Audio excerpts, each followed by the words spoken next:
আমার আব্দুল আলাদা এই একটি আত্মঘাতী বিশ্বাসের উপর ভর করে আজ অনেক হিন্দু তরুণী তাদের জীবন সঁপে দিচ্ছেন।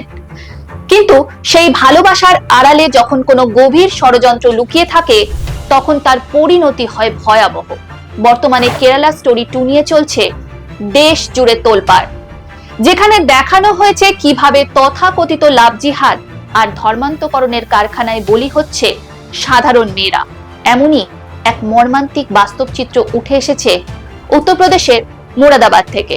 গল্পের শুরু সীমা আগরওয়ালকে দিয়ে। মুরাদাবাদের বাসিন্দা সীমা ছিলেন একজন বিধবা। স্বামীর মৃত্যুর পর 2 সন্তানের দায়িত্ব কাঁধে নিয়ে যখন তিনি একাকী লড়াই চালাচ্ছিলেন তখনই তার জীবনে প্রবেশ ঘটে এক আগন্তুকে। একটি আননোন নাম্বার থেকে ফোন আসে সীমার কাছে। ফোনের ওপারের ব্যক্তিটি নিজের পরিচয় দেয় রাজ ঠাকুর বলে। শুরুতে সাধারণ কথাবার্তা হলেও রাজ অত্যন্ত কৌশলে সীমার একাকিত্ব আর বিশ্বাসের সুযোগ নেয়। নিজেকে একজন একনিষ্ঠ হিন্দু হিসাবে উপস্থাপন করতে সে সীমার সঙ্গে মন্দিরে আরতিতে অংশ নিতেন, এমনকি নবরাত্রি ও শিবরাত্রির কঠিন ব্রত পালন করতেন। তার এই ভক্তি ও ভালোবাসা দেখে সীমা ঘুণাক্ষরেও বুঝতে পারেননি এই ভক্তির আড়ালে লুকিয়ে আছে অন্য এক পরিচয়। অল্প সময়ের মধ্যে হিন্দু রীতি মেনে তারা বিবাহ বন্ধনে আবদ্ধ হন। দীর্ঘ 2 বছর সুখে সংসারও করেন।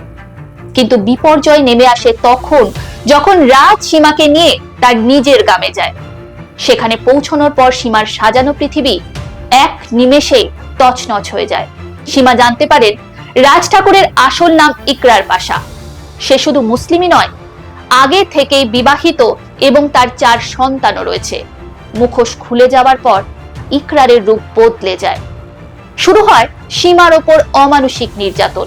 ইকরার তাকে ইসলাম গ্রহণের জন্য প্রচন্ড চাপ দিতে থাকে। সীমাকে জোর করে নামাজ পড়তে বাধ্য করা এবং তার ইচ্ছার বিরুদ্ধে গো মাংস খাওয়ানো হয়। ইকরার সাফ জানিয়ে দেয় ধর্ম পরিবর্তন না করলে তাকে প্রাণে মেরে ফেলা হবে। প্রতিবাদ করতে গিয়ে সীমা আরো ভয়াবহ অভিজ্ঞতার শিকার হন।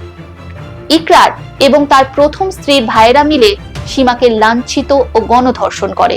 এই নৃশংস ঘটনাটি প্রকাশ্যে আনেন সাংবাদিক সুবি বিশ্বকর্মা। সীমা আগরওয়ালের এই কাহিনী আজ এক বিশাল প্রশ্নচিহ্ন দাঁড় করিয়ে দিয়েছে আমাদের সামনে। একই বিশ্বাসের আড়ালে কি আমাদের বোনেরা প্রতিনিয়ত কোনো সুপরিকল্পিত ষড়যন্ত্রের শিকার হচ্ছে? প্রেমের ফাঁদে ফেলে ধর্মান্তকরণের এই খেলা, সেখানে আমাদের কন্যারা কি সত্যি নিরাপদ? আজ সময় এসেছে এই মুখোশধারী রাজ ঠাকুরদের চিনে নেওয়ার।